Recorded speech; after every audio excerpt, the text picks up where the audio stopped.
Middle east के दो बड़े और ताकतवर मुल्क सऊदी अरब और यूएई कभी एक दूसरे के बेहद करीबी थे, लेकिन आज एक दूसरे के खून के प्यासे हो चुके हैं। दोनों देशों के रिश्तों में आई ये दरार यमन युद्ध से जुड़ी हुई है, जहां हालात लगातार बिगड़ते जा रहे हैं। हाल ही में यूएई ने यमन से अपनी सेना वापस बुलाने का फैसला किया है। यूएई का कहना है कि उसने यमन में चल रहा अपना आतंकवाद विरोधी मिशन अब खत्म कर दिया है। ये फैसला ऐसे वक्त में लिया गया जब सऊदी अरब ने यमन के मुकल्ला पोर्ट पर हवाई हमला किया। सऊदी अरब का आरोप है कि इस बंदरगाह पर यूएई की तरफ से हथियार भेजे जा रहे थे। हालांकि यूएई ने इन आरोपों को पूरी तरह झूठा बताया है। उनका कहना है कि सामान भेजा गया था वो हथियार नहीं बल्कि सैन्य वाहन थे, जिनका इस्तेमाल वहां मौजूद यूएई के सैनिकों को करना था।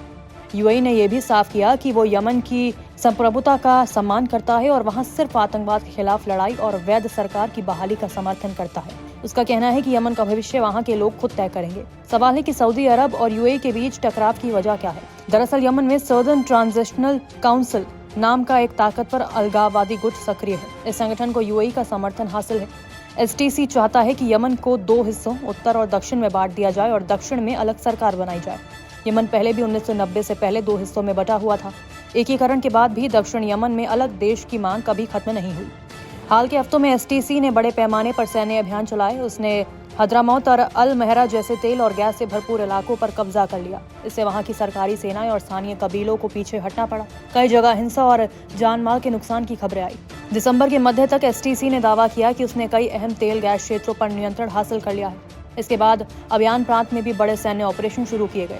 एसटीसी की बढ़ती ताकत से सऊदी अरब नाराज हो गया। जवाब में सऊदी ने हद्रामौत के वादी नहब इलाके में चेतावनी के तौर पर हवाई हमले किए। सऊदी ने साफ कहा कि अगर एसटीसी पीछे नहीं हटा तो कार्रवाई और तेज होगी। मुकल्ला पोर्ट पर हुआ हमला इसी चेतावनी का अगला कदम माना जा रहा है। सवाल यह है कि सऊदी और यूएई के रिश्ते बिगड़े कैसे। पहला है यमन युद्ध में मतभेद के कारण। यमन युद्ध की शुरुआत में दोनों देश साथ थे। 2014 में हूती विद्रोहियों ने राजधानी सना पर कब्जा किया।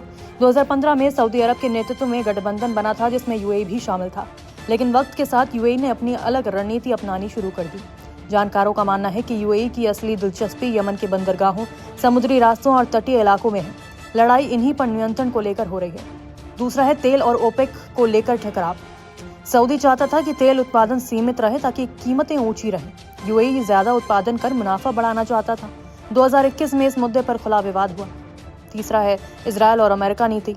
यूएई ने अब्राहम एकॉर्ड्स के तहत इजरायल से खुले रिश्ते बनाए। सऊदी ने अब तक आधिकारिक रिश्ते नहीं बनाए, लेकिन रणनीति अलग है। इन्हीं सब मतभेदों के चलते दोनों देशों के बीच दुश्मनी बढ़ती चली गई। यूएई का यमन से सेना हटाने का फैसला ये साफ करता है कि वो सीधे टकराव से बचते हुए अपने रणनीतिक और आर्थिक हितों को सुरक्षित करना चाहता है। वहीं सऊदी अरब यमन में बढ़ते अलगाववाद को अपनी सुरक्षा के लिए खतरा मान रहा है और इसी की वजह से आक्रामक रुख अपना रहा है।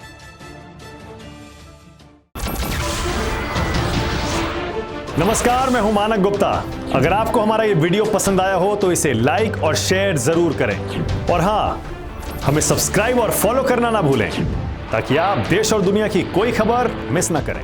तो जुड़े रहिए हमारे साथ और देखते रहिए न्यूज़ 24।